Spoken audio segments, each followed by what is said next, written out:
السلام علیکم ورحمۃ اللہ وبرکاتہ۔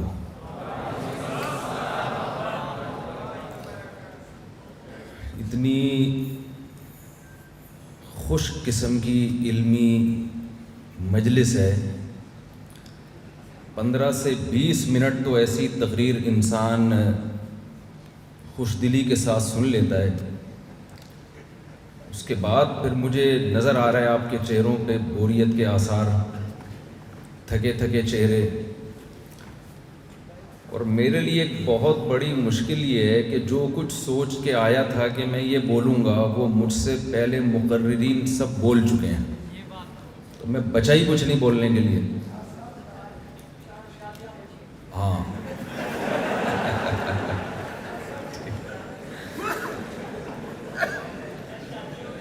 یہ جو ابھی فرما رہے تھے ڈاکٹر اسرار رحمہ اللہ تعالیٰ کے بیٹے، میرے تعارف کے وقت کے مفتی صاحب کی بڑی قربانی ہے کہ تشریف لائے ہیں، یہ واقعی بہت بڑی قربانی ہے۔ 4 سے اجازت لے کے آیا ہوں۔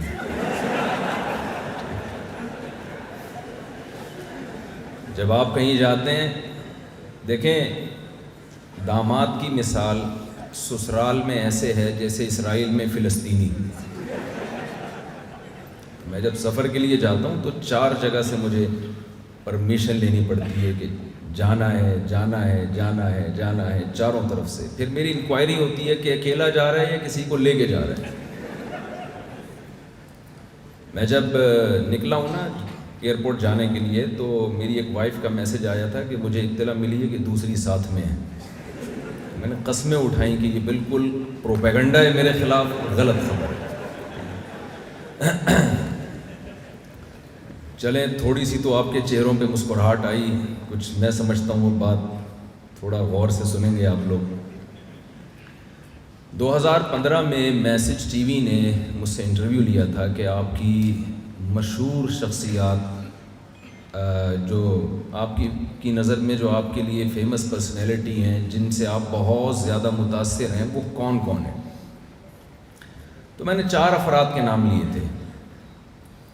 ایک حضرت مفتی تقی عثمانی صاحب، جن کی علمیت، تواضع اور تقوی کا پوری دنیا میں ڈنکا بجا ہوا ہے۔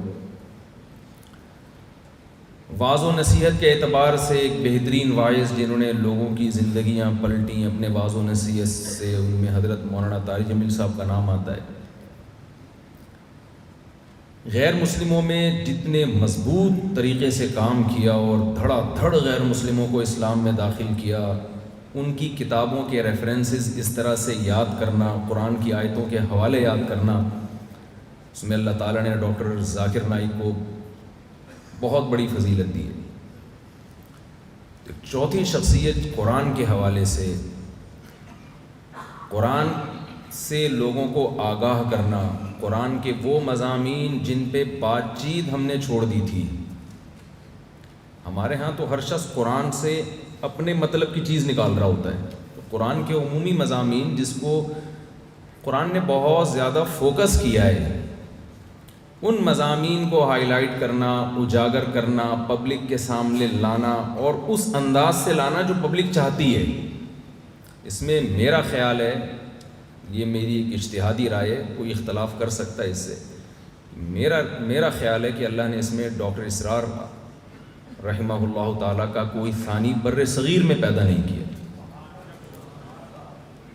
میں بھی پہلے بدگمانیوں کا شکار تھا، تنظیم اسلامی سے متعلق، انجمن خدام القرآن سے متعلق، کیونکہ ظاہر ہے جب آپ ملتے نہیں ہیں، گیدرنگ نہیں ہوتی، تو بدگمانیاں بہت پھیلائی جاتی ہیں۔ میرا بھی یہی خیال تھا جو مفتی حسین خلیل خیل صاحب، جو جامعۃ الرشید کے، اچھا یہ جو میں یہاں پر آیا ہوں یا مفتی حسین خلیل خیل صاحب آئے ہیں، تو آپ یہ نہ سمجھیں یہ 2 شخصیتیں ہیں، یہ جامعۃ الرشید ہے، پورا ادارہ ہے جو اس کانفرنس میں شرکت کے لیے آیا ہے۔ تو مفتی حسین خلیل خیل صاحب نے جیسے بتایا کہ ہمارے جو دینی مدارس ہیں نا، میں یہ بات اس لیے کروں گا کہ مجھے دینی مدرسوں میں بھی بہت زیادہ سنا جاتا ہے، انہی کا آدمی ہوں میں، مدرسے سے فارغ مولوی ہوں، تو جتنی گالیاں لوگ مولویوں کو دیتے ہیں وہ سب ہم پہ ہی پڑ رہی ہوتی ہیں، مولوی ایسے، مولوی ایسے، مولوی ایسے، مولوی ایسے، تو میں لوگوں سے کہہ رہا ہوں مجھے کہہ رہی ہے ایسے۔ تو چونکہ ہمیں مولوی سنتے ہیں تو بہت سے حضرات ہمارے دینی مدارس کے جو طلبہ ہیں وہی میرے بھی مخاطب ہیں، وہ بدگمان ہیں۔ اصل میں ہوتا یہ ہے کہ جب بھی کوئی نیا اسکالر آتا ہے نا جو ایک یونیک اسٹائل سے کام کرتا ہے، تو اکثر یہ دیکھا گیا ہے کہ وہ دین کی بنیادیں کھوکھلا کرنا شروع کر دیتے ہیں، لبرلزم کی طرف سوسائٹی کو لے جاتے ہیں، اباحت پسندی کا شکار ہو جاتے ہیں، پردے کے مسائل میں، داڑھی کے مسائل میں اور سود کے مسائل میں، بجائے اس کے کہ آپ سود کے خلاف کام کریں، آپ نے سودی کو حلال کر دیا۔ آپ دیکھ لیں ایسے اسکالرز آپ کو مل جائیں گے جن کے ہاں سود وہ جی ونس اپون اے ٹائم سود حرام تھا، وہ والا سود نہیں ہے، وہ پرانا والا سود نہیں اب رہا۔ تو ڈاکٹر اسرار رحمہ اللہ تعالیٰ کے بارے میں ہمارا پاس دینی طبقہ یہ بدگمان ہے کہ وہ بھی کوئی اباحت پسندی کی طرف تھے یا کوئی لبرل یا ماڈرن اسلام لانا چاہتے تھے۔ تو میں پوری ذمہ داری کے ساتھ اپنے طلباء سے یہ بات کہنا چاہتا ہوں کہ ایسا بالکل بھی نہیں۔ اور آپ نے کسی درخت کا پتہ لگانا ہو نا کہ یہ کھجور کا درخت ہے، یہ آم کا درخت ہے، یہ جی کیلے کا درخت ہے۔ اب اختلاف ہو گیا دو آدمیوں کا، ایک کہہ رہا ہے یہ آم کا درخت ہے، وہ کہہ رہے نہیں یہ پیپل کا درخت ہے۔ تو ہم کہیں گے بھائی پھل آنے دو، میں سمجھا پا رہا ہوں اپنی بات، بور تو نہیں ہو رہے آپ؟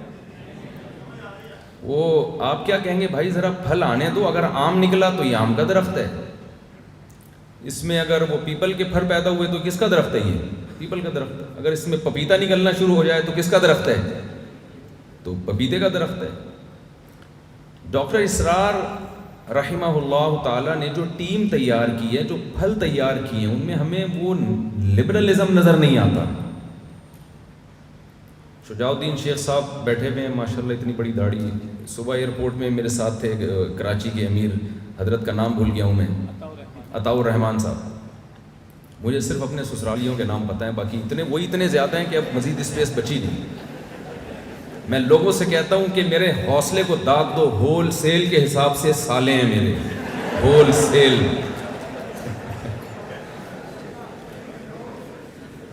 تو ایک آدھ سالہ ٹینشن کے لیے کافی ہوتا ہے کہ نہیں ہوتا؟ میرے ہول سیل کے حساب سے سالے ہیں۔ تو آپ پھر بھی دیکھو میں لاہور آ گیا۔ تو حضرت سے بات ہو رہی تھی تو ماشاءاللہ ان کی ایکٹیویٹیز دیکھی ہم نے، داڑھی دیکھیں ماشاءاللہ۔ آج کل تو نئے دیکھیں، میں کوئی جو داڑھی جس کی نہیں ہے اس کو برا نہیں کہہ رہا میں، لیکن آپ داڑھی کا ہی انکار کرنا شروع کر دیں، ماڈرن اسلام ایسا ایک تصور پیش کریں، پردے کا ہی انکار کرنا شروع کر دیں، یا پردے کے احکام میں اتنی تبدیلیاں کہ وہ پردہ اور ہونا نہ ہونا برابر ہو گیا۔ تو علماء نے چونکہ دیکھا کہ جو بھی کوئی نئے اسکالرز آتے ہیں ایک الگ اسٹائل سے کام کرتے ہیں، تو پھر وہ لبرلزم کی طرف اور اہل مغرب کو خوش کرنے کی کوشش میں لگ جاتے ہیں۔ یہاں ان کی تقریریں کچھ اور ہوتی ہیں، وہاں جا کے کچھ اور۔ کسی نے جہاد کا انکار کر دیا۔ ڈاکٹر اسرار احمد رحمہ اللہ تعالی، ان کا پھل جب آپ دیکھیں گے، جو افراد تیار کیے ہیں تنظیم اسلامی نے یا انجمن خدام الاسلام نے، خواتین میں جس طرح سے پردے کو پروموٹ کیا ہے، میں تو ان سے کہہ رہا تھا کہ میں نے جب یہاں پردہ دیکھا، میں شجاع الدین شیخ صاحب کے یہاں وہاں گیا کراچی میں، تو میں نے کہا بھائی تھوڑا ہلکا ہاتھ رکھیں، تھوڑا سا ماڈرن خواتین کے لیے بھی کوئی اسپیس رکھیں، کہ یعنی ماشاءاللہ بہترین ماحول نظر آیا۔ تو یہ میرا میسیج ہے دینی مدارس کے طلباء کے لیے۔ ہمارے طلباء کو یہ بھی اشکال ہوتا ہے کہ شاید کوئی نیا فقہی مذہب نکال رہے ہیں، کوئی پانچواں یا چھٹا، کیونکہ یہ بھی ایک نئے جو اسکالرز آتے ہیں نا، لیبل یہ لگاتے ہیں کہ ہم فرقہ واریت کو ختم کر رہے ہیں، لیکن در حقیقت وہ ایک نیا فرقہ پیدا کر رہے ہوتے ہیں۔ یہ ایک بڑا مسئلہ ہے کہ جب بھی کوئی نیا آ رہا ہے نا، کوئی ایک نیا فرقہ ایجاد ہوا تھا 1980 میں نام نہیں لوں گا تاکہ ہمارا یہ ٹاپک، یہ جو ہماری مجلس ہے، یہ کسی کوئی اختلاف اور اس کی طرف نہ جائے۔ تو آئے اور کہنے لگے کہ یہ اتنے سارے فرقے بنے ہوئے ہیں، کیا دیوبندی، بریلوی، اہل حدیث، حنفی، شافعی، مالکی، یہ سب ختم کرو یار، ایک آ جاؤ قرآن حدیث۔ ہم نے بٹھایا ان کو، چائے وائے پلائی، تو ہم نے کہا یہ جو آپ نئی چیز مارکیٹ میں لائے ہو، تو اس کا نام کیا؟ انہوں نے نام بھی بتا دیا۔ میں نے کہا یہ تو 4 5 6 تو 7واں بھی ہو گیا، تو ختم تو نہیں ہوا نا، یہ کیا ہو گیا؟ یہ تو 7واں آپ نے پیدا کر لیا، اس سے ختم تھوڑی ہوگا. ختم اس طرح سے ہوگا جو یہ مجلس ہے اس میں ہر مکتبہ فکر کے لوگ ہیں اور اسلام کی بنیاد پہ سب کیا ہو جائیں، متفق ہو جائیں. اس طرح سے تو چیزیں ختم ہوں گی. میں دینی مدرسوں سے تعلق رکھتا ہوں، میں یہاں پر آیا ہوں، میں آپ کو پروموٹ کروں. میں نے شجاع الدین شیخ صاحب کا انٹرویو اپنے چینل سے صرف اس لیے نشر کیا تھا پوری ذمہ داری کے ساتھ تاکہ نوجوان ان کے ہاتھ پہ بیعت ہوں. مجھے پتا تھا جو کام یہ کر رہے ہیں شاید اس اسٹائل میں نہیں کر سکتا وہ کام. اسی وجہ سے میں نے ان کا وہ دعوت نامہ اور ان کا بیعت نامہ وہ بھی شائع کیا. ہم ایک دوسرے کے معاون اور مددگار بنیں، نہ کہ ہم ایک دوسرے کی ٹانگیں کھینچنا شروع کر دیں. لیکن ہم اتنے براڈ مائنڈڈ بھی نہ ہو جائیں کہ سب کچھ ہی ہضم. کچھ اسلام کی کچھ بیسکس ہیں، ان پہ ہم نے کسی قیمت پہ کمپرومائز نہیں کرنا. وہ بیسکس کیا ہیں؟ میں اس کی ڈیٹیل میں جاؤں گا، بات لمبی ہو جائے گی. وہ بیسکس یہ ہیں کہ جب ہم کسی غیر مسلم کو مسلمان کرتے ہیں تو کون سے عقائد اس کی زبان سے کہلواتے ہیں؟ اس میں کیا وحدت الوجود آتا ہے؟ بھائی ایک ہندو آیا کسی مولوی صاحب کے ہاتھ پہ مسلمان ہونے کے لیے، میرے پاس آیا فرض کریں، میں اس سے کیا کہلواؤں گا؟ بھائی سب سے پہلے میں کہلواؤں گا، کہو بھائی میں گواہی دیتا ہوں اللہ کے سوا کوئی عبادت کے لائق نہیں ہے، میں گواہی دیتا ہوں محمد صلی اللہ علیہ وسلم اللہ کے بندے اور رسول ہیں، اور جو ضرورات دین ہیں، جنت، جہنم، فرشتے، جنات، ختم نبوت، تقدیر کا عقیدہ، یہ چند باتیں جب ہم اس کی زبان سے اگلوا لیتے ہیں تو ہم یہ سمجھتے ہیں کہ یہ اسلام میں داخل، کمپلیٹ کر لیں سینٹنس آپ، ہو چکا ہے. تو اتنی چیزوں سے ہم کیوں اسلام میں داخل نہیں ہو رہے؟ ہمیں اس سے آگے جانے کی کیا ضرورت ہے؟ نہیں ہے میرا خیال بات. تو ہمارے لیے بھی اتنا کافی ہے نا. جو غیر مسلم دوسری انتہا پہ تھا اس کو اس طرف لانے کے لیے تو چند عقیدے ہیں، اور جو اندر پہلے سے موجود ہے اس کو باقی رکھنے کے لیے اس پر اتنا برڈن ڈالا ہوا ہے کہ اس کو اس پر بھی ایمان لانا ہے، اس پر بھی ایمان لانا ہے. ایک صاحب مجھے کہہ رہے ہیں پنجاب میں نا حیات النبی ممات النبی کے بڑے پھڈے چلتے ہیں. ایک صاحب مجھ سے الجھ پڑے بہت زیادہ. میں نے کہا بھائی مجھے اس بحث میں نہ الجھاؤ یار، ہم سیدھے سیدھے ابھی شادیوں وادیوں کے کام باتیں کر رہے ہیں، لوگوں کو اس پہ لا رہے ہیں زنا سے، تم کیا حیات النبی ممات النبی میں الجھا دیا تم نے مجھے. کہنے لگے یہ بہت ضروری عقیدہ ہے، قبر میں اس کے بارے میں سوال ہوگا. میں نے کہا مجھے بتاؤ تمہاری بیوی کو کیا ہے پتہ ہے حیات النبی اور ممات النبی کا؟ کہہ رہے وہ بیچاری کو کیا پتا.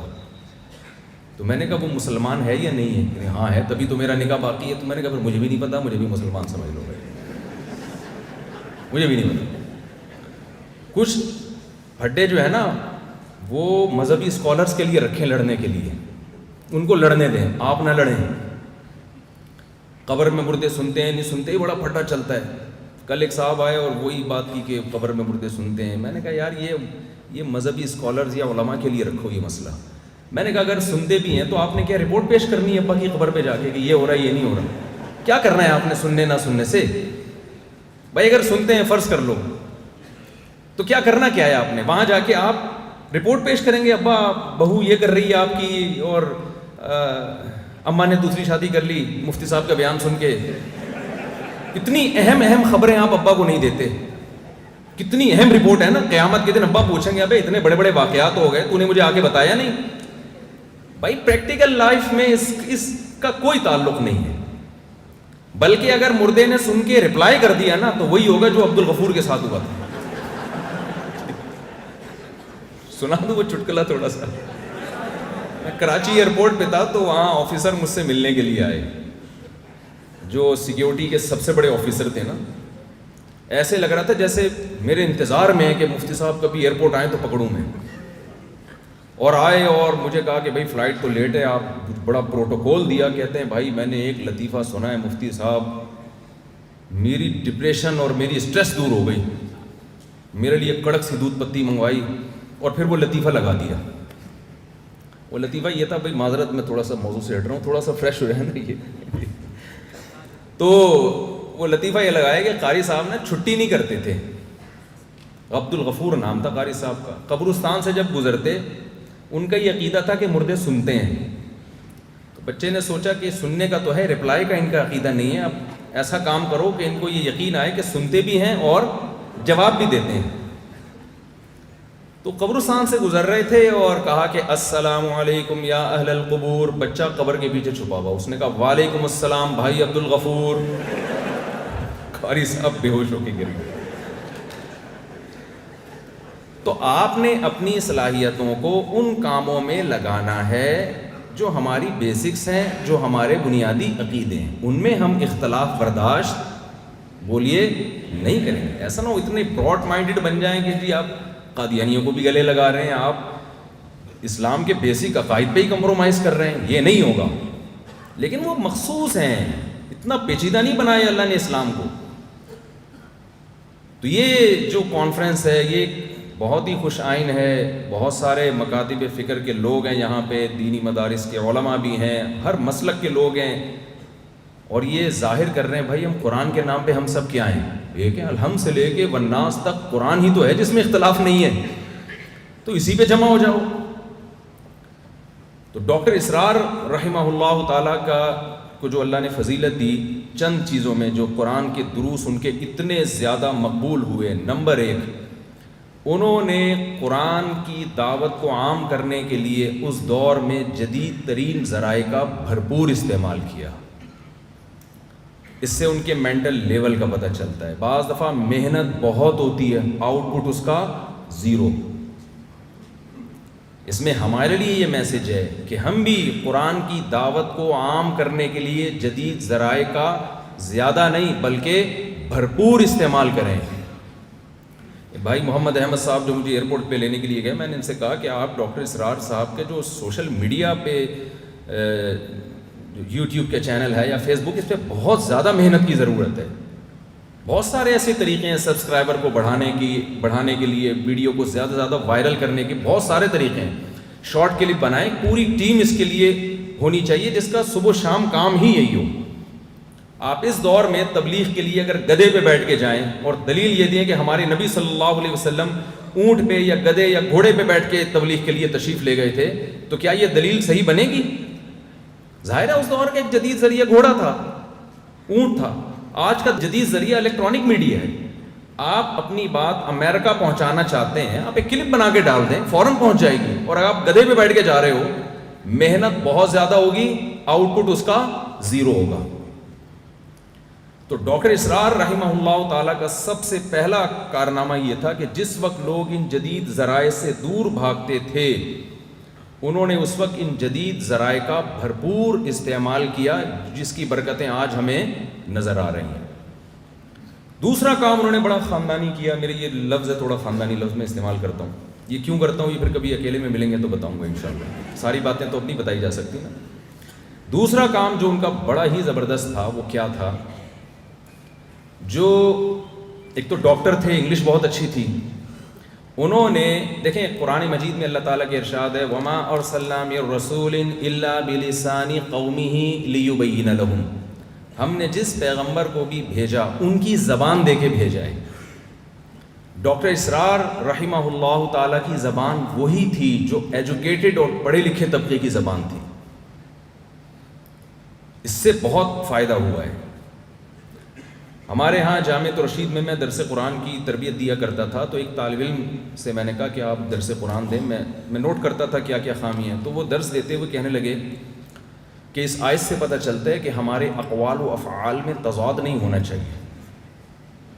میں نے کہا بھائی بہت بھاری ہو گیا، اس کو تھوڑا سا ہلکا رکھو۔ کہنے کیا کروں اس کو، میں اس کو کیسے؟ میں نے کہا یوں بول دو ہمارے کاموں میں ہماری باتوں میں ٹکراؤ نہیں ہونا چاہیے۔ اتنا گاڑھا کرنے کی کیا ضرورت ہے اس کو بھائی؟ میں نے کہا قائد اعظم یہ فرما کے گئے تھے کام کام اور بس کام، اگر وہ مولوی ہوتے تو فرماتے افعال افعال اور بس افعال۔ پبلک کے سمجھ میں آتا؟ اپنی سمجھ میں آ رہا کیا فرما کے گئے ہیں، تو اس وقت تو بالکل ہی سمجھ میں نہیں آتا۔ تو اب ان کی تعلیمات کی دھجیاں اڑائی جا رہی ہیں، جب اتنی آسان زبان استعمال کی تو اگر افعال افعال اور بس افعال کہتے تو کتنا مشکل ہو جاتا۔ تو جو ایلیٹ طبقہ ہے اس کی جو زبان تھی، ان کا جو مینٹل لیول تھا، اس پہ آ کے انہوں نے بات کی ہے، جس سے جو ایلیٹ طبقہ ہے، وہ طبقہ جس کے ہاتھ میں قوم کی نبض ہے اس پر انہوں نے محنت کی ہے. ایک پڑھے لکھے طبقے کو دین کی طرف لے کر آئے ہیں. موسیٰ علیہ السلام کو اللہ تعالیٰ نے ڈائریکٹ فرعون کی طرف بھیجا, عام لوگوں کی طرف نہیں بھیجا, کیونکہ وہ طبقہ جس کے ہاتھ میں قوم کی نبض ہوتی ہے وہ ٹھیک ہو جائے تو نیچے کا طبقہ آٹومیٹیکلی ٹھیک ہو جاتا ہے. الناس علی دین ملوکہم. جلدی سے بات کو سمیٹ کے میں ختم کر رہا ہوں. یہ ایک ان کی بڑی خوبی تھی. تیسری خوبی ان کی جو دروس میں آپ کو نظر آئے گی ان کے درس قرآن میں, ان مسائل کو ہائی لائٹ کیا جو سوسائٹی کی ضرورت ہے. بارات کا مسئلے پہ عام طور پہ ہم نے نہیں دیکھا کوئی بولتا. جو لڑکیاں بوجھ بن گئی ہماری سوسائٹی پہ, 6 بیٹیاں ہیں, جہیز الگ اور ہر ایک کی بارات کا کھانا وہ الگ. انہوں نے لوگوں کو بتایا کہ بارات کا اسلام میں کوئی کانسیپٹ نہیں ہے. یہ ایسی سوسائٹی میں بات کرنا جہاں ہر جگہ بارات کا کھانا کھلایا جاتا ہو, یہ بہت مشکل کام ہے.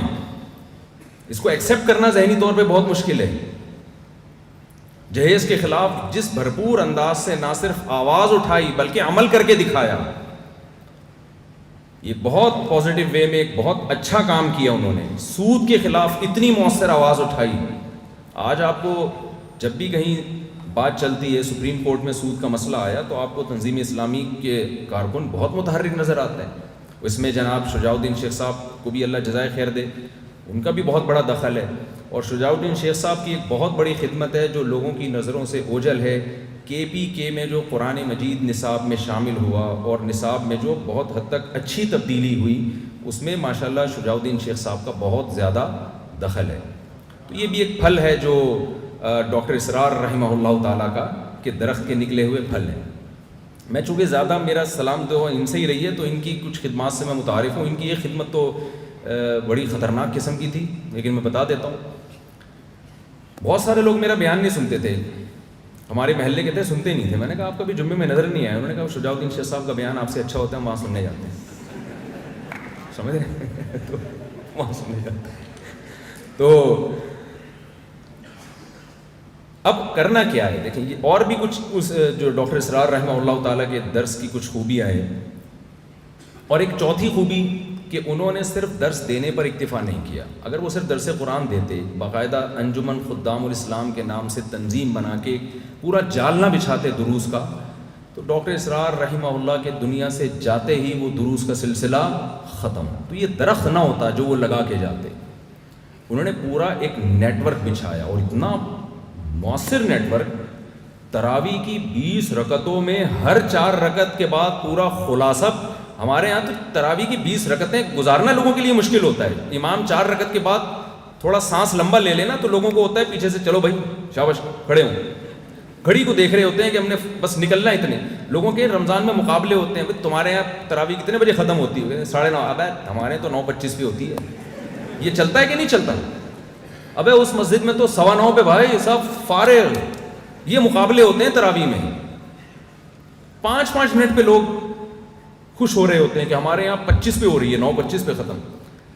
تو جس نماز میں لوگ اتنا بھاگنے کی فکر میں ہوں, وہاں اتنی بڑی تعداد کو, خواتین کو, مردوں کو بٹھانا اور 4 رکعت کے بعد پورا خلاصہ پیش کرنا, اور لوگوں کا اس خلاصے کو شوق سے سننا, بلکہ آنا, اور 3-3, 4-4 بجے جا کے تراویح کا ختم ہونا.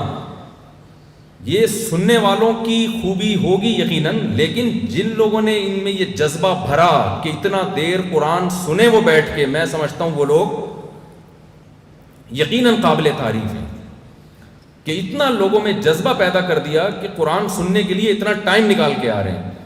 2017 میں بہت زیادہ لوگ میرے پاس آیا کرتے تھے. ہمارے قریب میں تنظیم اسلامی والوں کے یہاں تراویح ہوتی تھی, اس میں خواتین کی بھی بڑی تعداد ہوتی تھی. کچھ لوگوں نے مجھے کہا مفتی صاحب فتویٰ دو کہ خواتین کا گھر سے نکلنا حرام ہے, ناجائز ہے, چاہے وہ تراویح کے لیے آ رہی ہوں. وہ جو امام حنیفہ رحمہ اللہ کا مشہور قول پیش کیا جاتا ہے کہ فتنے کا خوف ہو تو عورت کہاں رہے گی؟ گھر میں رہے گی. میں نے ان سے کہا میرے بھائی امام حنیفہ بھی زندہ ہوتے ہیں نا, وہ بھی فتویٰ دیتے. جب دیکھتے نا کہ یہ تراویح میں نہیں آ رہی تو طائق روڈ میں جا رہی ہیں, تو وہ بھی کہتے بھائی ان کو تراویح میں لے آؤ. تو یہ تنظیم اسلامی والوں کی خوبی ہے کہ ان کو طارق روڈ جانے سے, یہاں طارق روڈ شاید لاہور والے نہ سمجھتے ہوں, تو یہ تو یہاں کوئی اور رمضان کے آخری عشرے میں تو مارکیٹوں کا ٹائم ہوتا ہے نا, میں نے کہا یہ خوبی ہے میرے بھائی، یہ گھروں میں نہیں رہیں گی، ان کو انہوں نے بازاروں سے نکال کے قرآن سننے کے لیے لے آئے ہیں، تو آپ کیسی عجیب بات کر رہے ہو؟ امام حنیفہ بھی ہوتے تو وہی بات کر رہے ہوتے جو میں کر رہا ہوں۔ تو یہ چند خوبیاں ہیں، اور میں ایک آخری بات کر کے آپ سے بس اجازت چاہوں گا۔ دیکھیے جو دنیا سے جا چکے ہیں ہم ان کو یاد کر کے روتے ہیں، وہ ایسے تھے، وہ ویسے تھے، اللہ ان کے درجات بلند کرے۔ جو زندہ ہوتے ہیں ان کی قدر نہیں کرتے۔ ڈاکٹر اسرار رحمہ اللہ تعالیٰ نے جو درخت لگایا، وہ درخت الحمدللہ انجمن خدام الاسلام اور تنظیم اسلامی کی شکل میں آج بھی موجود ہے، وہ تھوڑی ختم ہوا ہے۔ تو ہم کو چاہیے ہم ایک دوسرے کا دست و بازو بن کے جتنے بھی دین کے شعبے ہیں ایک دوسرے کو سپورٹ کر کے ان شعبوں میں آگے بڑھنے کی کوشش کریں، اور ہر شعبے کو آگے بڑھانے کی کوشش کریں۔ جو لبرل لوگ ہیں، جو سیکولر قوتیں ہیں، جو ملحد لوگ ہیں، ان کا کوئی فرقہ نہیں ہے، وہ سب متحد ہیں خدا کے انکار پر، بے پردگی، زنا، ہومو سیکسولیٹی، ان چیزوں کو پروموٹ کرنے میں وہ سب متفق ہیں۔ اس میں ان کا نہ کوئی دیوبندی ہے، نہ بریلوی ہے، نہ اہل حدیث ہے، نہ حنفی، نہ شافعی، وہ سب مل کے محنت کرتے ہیں۔ اور ہماری جب مسئلہ آتا ہے زنا کے خلاف آواز اٹھانے پر، تو یہ چونکہ دیوبندی ہے تو میں چونکہ گرین چینل والا ہوں میں نہیں جا رہا، میں یہ گرین والا ہے تو میں چونکہ وائٹ چینل والا ہوں میں نہیں جا رہا، یہ تنظیم اسلامی کا ہے میں چونکہ جماعت اسلامی کا ہوں تو میں، مجھے ایک صاحب نے پوچھا کہ ایک لڑکی کا رشتہ ہے، میرے لیے جماعت اسلامی کی ہے تو کر لوں؟ میں نے کہا جماعت غیر اسلامی والے سے کر لو آپ، اسلامی ٹھیک نہیں ہے، غیر اسلامی سے کریں۔ تو اگر ہم پازیٹیو وے میں اس طرح اسلام کی بیسک اور یہ وحدت الوجود اور یہ اس طرح کی چیزوں کو ہمیں ہائی لائٹ کرنے کی ضرورت ہی نہیں ہے، اٹھانے کی ضرورت ہی نہیں ہے۔ تلک امۃ قد خلت لہا ما کسبت ولکم ما کسبتم، اس کو ایکسپلین کرنے کی ضرورت ہی نہیں، ہمارے تو بیسک عقائد ہیں، ہم نے اسی کو لے کے چل رہا ہے۔ تو میں آخری گزارش بس آپ سے یہ کروں گا کہ جو جا چکے اللہ ان کی مغفرت فرمائے، اب آپ نے قدر کرنی ہے جو موجود ہیں۔ انجمن خدام القرآن کے ڈاکٹر عارف رشید صاحب اور تنظیم اسلامی کے جناب شیخ شجاع الدین صاحب اور بھی جو بھی جماعت کے ذمہ داران لوگ ہیں، جو نوجوان طبقہ ہے، ان کے ساتھ جڑیں، ان سے قرآن سیکھیں۔ یہاں الحمدللہ عربی گرامر سکھانے کا بھی ایک سیٹ اپ ہے، مجھے پتہ چلا، عربی سیکھیں، قرآن پڑھیں، آگے پھیلائیں۔ دیکھیں اگر آپ کسی اچھے ویژن کا حصہ نہیں بنے تو شیطان کے ویژن کا حصہ بن جاؤ گے۔ ان دنیا میں فارغ کوئی بھی نہیں، اگر اچھے کام میں نہیں لگایا تو آپ خود بخود برے کام میں لگ جائیں گے۔ اللہ تعالیٰ سمجھنے کی، عمل کی توفیق عطا فرمائے۔ وما علینا الا البلاغ۔